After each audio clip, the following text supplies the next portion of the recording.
இதுல ப்ரமோஷனும் நிறைய பண்றாங்க சார். ஏகப்பட்ட விஷயங்கள் பண்ணாங்க.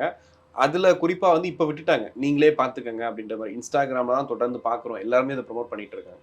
அமீர் கான பத்தி நெறைய பேரு பேசும்போது, அவர் அவ்வளோ சீக்கிரம் இறங்கி வந்து யாருக்காகவும் ப்ரமோஷன்லாம் பேச மாட்டாரு. அவரு சட்டைய கழட்டிக்கிட்டு, டீ ஷர்ட்டோட வர்றது, கால்ல விழுகுறது, ரஜினி கால்ல விழுகுறது, அவரு குடுக்குற ஹைப்பு, அதெல்லாம் ரொம்ப வித்தியாசமா இருக்குன்னு சொல்றாங்க. உண்மையில நீங்க நீங்க பாலிவுட்லயே ரொம்ப வித்தியாசமானவர் அமீர் கான் தான். ஏறக்குறைய நம்ம தென்னிந்தியா கமலஹாசன் மாரி, அங்க வட இந்திய கமலஹாசன்.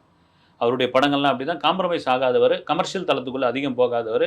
நான் சினிமாவ பார்க்கக்கூடியவன் அப்படின்னு. ஆனா நீங்க சொன்ன மாரி இந்த ப்ரமோஷன் ஆடியோ லான்ச்சுக்கு பார்த்தீங்கன்னா, சட்டைய கழட்டி அவர் பாட்டுக்கு சட்டை அதே கெட்டப்ல வராரு. ரஜினி கால்ல விழுறாரு. சரி பெரியவர் அங்க ஒரு மரியாதை உண்டு இதெல்லாம்.